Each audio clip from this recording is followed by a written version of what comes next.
Hai, kali ini kita akan membahas apa yang terjadi pada masyarakat pulau setelah lenyapnya hutan.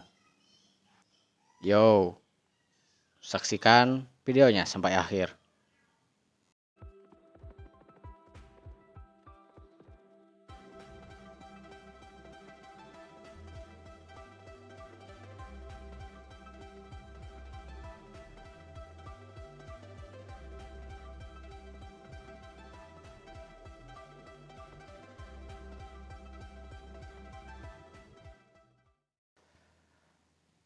Keseluruhan, gambaran Pulau Paskah adalah contoh paling ekstrim penghancuran hutan di Pasifik dan merupakan salah satu yang paling ekstrim di dunia. Seluruh hutan hilang dan semua spesies pohonnya punah. Akibat-akibat langsungnya bagi para penduduk adalah hilangnya bahan mentah, hilangnya tangkapan makanan liar, dan berkurangnya hasil panen. Bahan mentah yang hilang atau yang tersedia hanya dalam jumlah yang sudah sangat jauh berkurang terdiri atas segala sesuatu yang terbuat dari tumbuhan dan burung asli setempat, termasuk kayu, tambang, kulit kayu untuk membuat kain, dan bulu. Kurangnya kayu besar dan tambang mengakhiri pengangkutan dan penegakan patung, dan juga pembuatan kano untuk berlayar di laut. Nama Terepaka untuk gunung terbesar dan tertinggi Pulau Paskah berarti tempat untuk memperoleh kano. Sebelum lereng-lerengnya digunduli untuk diubah menjadi perkebunan, pepohonannya dimanfaatkan sebagai sumber kayu gelondongan, dan kini lereng-lereng itu masih berserakan alat-alat batu seperti bor, pengikis, pisau, pahat, dan berbagai perkakas lain untuk menggarap kayu dan membuat kano di periode itu. Kurangnya batang kayu besar juga berarti penduduk pulau tidak memiliki kayu bakar untuk menjaga agar diri mereka tetap hangat pada malam-malam musim dingin di Pulau Paskah yang diterpa angin dan hujan lebat dengan suhu 10 derajat Celcius. Setelah 1650, para penghuni Pulau Paskah terpaksa membakar perdu, rumput, dan sisa debu serta limbah tanaman pangan lain sebagai bahan bakar. Pastilah ada persaingan sengit memperebutkan belukar kayu yang tersisa. Bahkan praktik pemakaman harus diubah. Yang tadinya kremasi, yang tentu memerlukan banyak kayu untuk membakar setiap jenazah, menjadi tidak praktis dan digantikan oleh mumifikasi dan penguburan tulang. Sebagian besar sumber makanan liar pun hilang. Tanpa kano laut, tulang lumba-lumba yang tadinya merupakan sumber daging utama penduduk pulau itu selama beberapa abad awal, tampaknya hilang dari tumpukan sampah pada 1500 Masehi. Demikian pula tuna dan ikan laut lepas. Jumlah kail dan tulang ikan di tumpukan sampah juga merosot secara umum, menyisakan hanya spesies-spesies ikan yang bisa ditangkap di perairan dangkal atau dari pantai.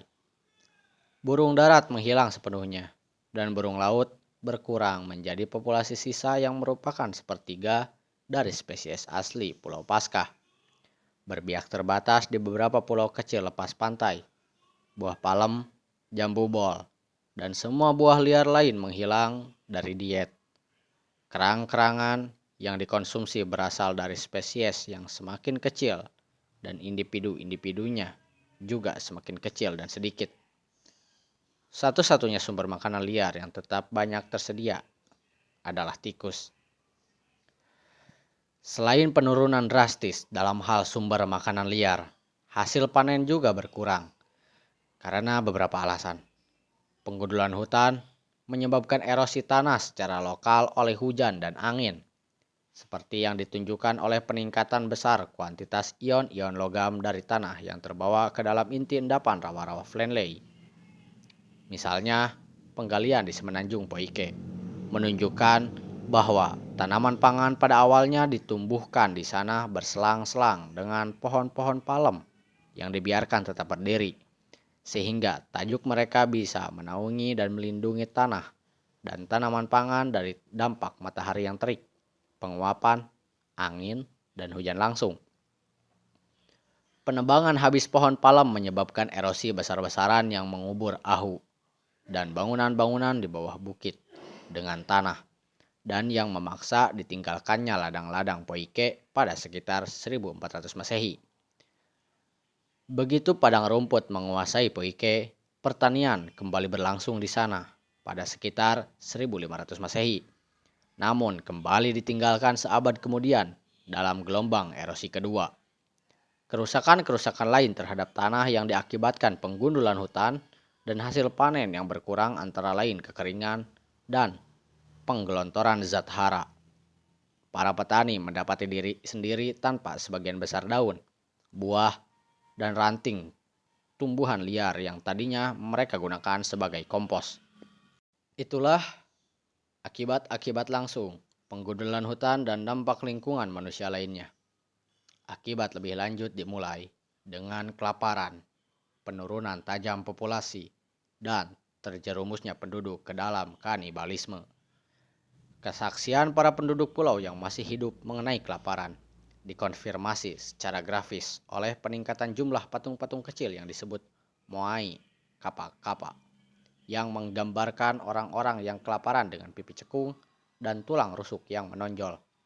Kapten Cook pada 1774 menggambarkan para penduduk pulau sebagai kecil, langsing, pemalu, dan menyedihkan. Jumlah situs rumah di dataran rendah pesisir, di mana hampir setiap orang tinggal, berkurang sebesar 70% dari jumlah puncaknya. Sebagai ganti sumber-sumber daging liar, para penduduk pulau beralih ke sumber terbesar yang tersedia, namun sejauh itu belum mereka manfaatkan, yakni manusia, yang tulangnya menjadi umum ditemukan tak hanya di pemakaman namun juga dipecahkan untuk diambil sumsumnya, ditumpukan sampah Pulau Paskah yang lebih baru. Tradisi lisan para penduduk pulau terobsesi dengan kanibalisme. Hinaan paling menjinggung di Pulau Paskah dilontarkan kepada musuh, yakni daging ibumu tersangkut di antara gigiku. Para pendeta dan datu Pulau Paskah sebelumnya menjustifikasi status elit mereka dengan mengaku punya hubungan dengan para dewa, serta menjanjikan untuk memberikan kemakmuran dan keberlimpahan. Mereka mendukung ideologi itu dengan arsitektur monumental dan upacara-upacara yang dirancang untuk membuat rakyat terkesan, yang dimungkinkan oleh surplus makanan yang diambil dari rakyat. Seiring semakin kosongnya janji-janji mereka, kekuasaan para datu dan pendeta digulingkan pada sekitar 1680 Masehi oleh pemimpin militer yang disebut Mata Toa, dan masyarakat Pulau Paskah yang tadinya terintegrasi secara kompleks pun runtuh dalam epidemi perang saudara. Rakyat jelata kini membangun pondok-pondok mereka di zona pesisir yang tadinya dikhususkan untuk kediaman kaum elit. Demi keamanan, banyak orang yang beralih tinggal di gua yang diperbesar secara penggalian dan yang pintu masuknya disumbat sebagian agar hanya tersisa terowongan sempit yang lebih mudah dipertahankan. Sisa makanan, jarum jahit dari tulang, perkakas untuk menggarap kayu, dan perkakas untuk memperbaiki kain tapak menunjukkan bahwa gua-gua itu dihuni dalam jangka waktu lama, bukan sekedar sebagai tempat persembunyian sementara. Dalam masyarakat Polinesia Pulau Paskah yang memasuki senjakala, yang gagal bukan hanya ideologi politik yang lama, melainkan juga agama lama yang dicampakkan bersama kekuasaan para datu. Tradisi-tradisi lisan mencatat bahwa Ahu dan Moai terakhir ditegakkan pada sekitar 1620 Masehi dan bahwa Paro adalah salah satu yang terakhir. Perkebunan-perkebunan di pedalaman pulau yang digunakan kaum elit bagi tim pembuat patung lama-kelamaan ditinggalkan antara 1600 dan 1680 Masehi. Ukuran patung yang makin membesar mungkin mencerminkan tak hanya persaingan antara para datu yang berusaha saling mengalahkan, namun juga permohonan mendesak kepada para nenek moyang demi mengatasi krisis lingkungan yang semakin parah. Keruntuhan masyarakat Pulau Paskah terjadi dengan cepat setelah masyarakat mencapai puncak populasi. pembangunan monumen, dan dampak lingkungannya. Kita tidak tahu seberapa jauh penumbangan patung-patung telah berlangsung dalam kunjungan-kunjungan pertama orang-orang Eropa karena Rogepen pada 1722 hanya mendarat sebentar di satu tempat. Penjabaran pertama oleh orang Eropa yang lumayan memadai adalah oleh Kapten Cook pada 1774 yang tinggal di sana selama 4 hari, mengirimkan satu detasemen untuk meninjau pedalaman pulau dan untungnya membawa seorang Tahiti yang bisa berbahasa Polinesia cukup mirip dengan bahasa para penduduk Pulau Paskah sehingga mereka bisa bercakap-cakap. Cook berkomentar melihat patung-patung yang telah ditumbangkan, juga patung-patung lain yang masih berdiri. Laporan terakhir orang Eropa yang melihat ada patung yang masih berdiri berasal dari tahun 1838. Tidak ada patung yang dilaporkan masih berdiri pada 1868. Menurut tradisi, patung terakhir yang ditumbangkan pada sekitar 1840 adalah Paro, yang konon didirikan oleh seorang perempuan untuk mengenang suaminya, dan digulingkan oleh musuh-musuh keluarganya sehingga tubuh Paro patah di tengah-tengah. Ahu sendiri dinodai dengan menarik keluar sejumlah batu datar yang bagus untuk dipakai membangun tembok kebun, yang disebut Manapai, di sebelah Ahu, dan menggunakan batu datar lain untuk menciptakan ruang makam untuk menyemayamkan jenazah. Sebagai akibatnya, kini Ahu-Ahu yang belum direstorasi, yakni nyaris semuanya, bila dilihat sekilas, tampak sekedar tumpukan batu besar saja. Sewaktu Joanne Pentilberg, Claudio Cristino, Sonia Hauha, Barry Rollet, dan Jared Diamond berkendara mengelilingi Pulau Paskah, melihat satu persatu Ahu-Ahu yang berupa tumpukan kerikil bersama patung-patungnya yang patah, merenungi upaya luar biasa yang dicurahkan selama berabad-abad untuk membangun Ahu serta memahat, mengangkut, dan menegakkan Moai. Dan kemudian mengingat bahwa para penduduk pulau sendirilah yang telah menghancurkan karya nenek moyang mereka. Mereka merasa sungguh-sungguh terenyuh. Terisolasinya Pulau Paskah menjadikannya contoh masyarakat yang menghancurkan diri sendiri melalui eksploitasi berlebihan sumber dayanya sendiri. Bila kita kembali ke daftar cek 5 poin kita yang berisikan faktor-faktor yang harus dipertimbangkan dalam hubungannya dengan keruntuhan lingkungan, 2 di antara faktor-faktor itu, serangan oleh masyarakat tetangga yang bermusuhan, dan hilangnya sokongan dari masyarakat tetangga yang bersahabat, tidak memainkan peran dalam keruntuhan Pulau Paskah. Sebab tidak ada bukti bahwa ada musuh atau sahabat yang menjalin kontak dengan masyarakat Pulau Paskah setelah masyarakat itu berdiri. Bahkan, kalaupun ternyata terbukti ada sejumlah kano yang tiba setelahnya, kontak semacam itu tidak mungkin berskala cukup besar untuk menjadi serangan berbahaya atau sokongan penting. Untuk peran faktor ketiga, yakni perubahan iklim, kita juga tidak punya bukti saat ini, walaupun mungkin bukti itu muncul kelak. Hanya tersisa 2 perangkat faktor utama di balik keruntuhan Pulau Paskah. Yang pertama, dampak-dampak lingkungan oleh manusia, terutama penggundulan hutan dan penghancuran populasi burung. Lalu, faktor-faktor politik, sosial, dan religius di balik dampak-dampak itu. Misalnya kemustahilan emigrasi sebagai sarana melarikan diri akibat terisolasinya Pulau Paskah.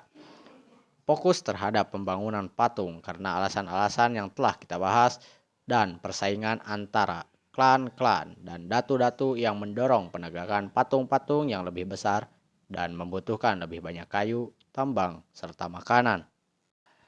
Secara menakutkan, kemiripan antara Pulau Paskah dan seluruh dunia modern sungguh gamblang. Berkat globalisasi, perdagangan internasional, pesawat jet, dan internet, kini semua negara di bumi berbagi sumber daya dan saling mempengaruhi seperti juga selusin klan Pulau Paskah.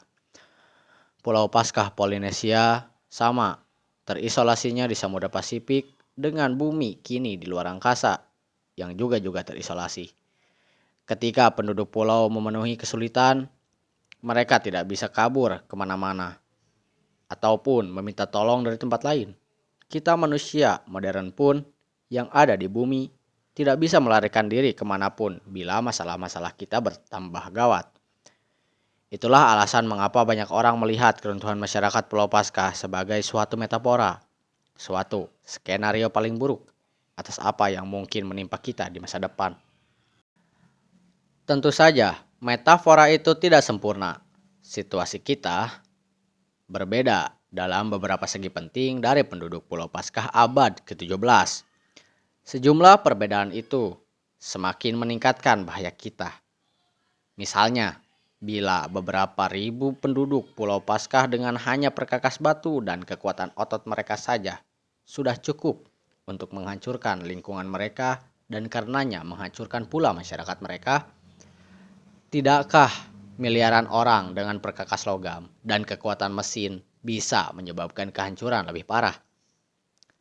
Namun, ada perbedaan-perbedaan yang menguntungkan kita. Perbedaan-perbedaan yang akan kita kaji di kemudian hari. Sekian pembahasan mengenai Pulau Paskah. Semoga bisa jadi bahan pikiran kita semua. Dan semoga bisa memberikan banyak pelajaran mengenai pentingnya sumber daya alam dan lingkungan. Ini adalah pembahasan terakhir untuk Pulau Paskah. Terima kasih dan nantikan pembahasan lainnya yang pasti akan saya bahas.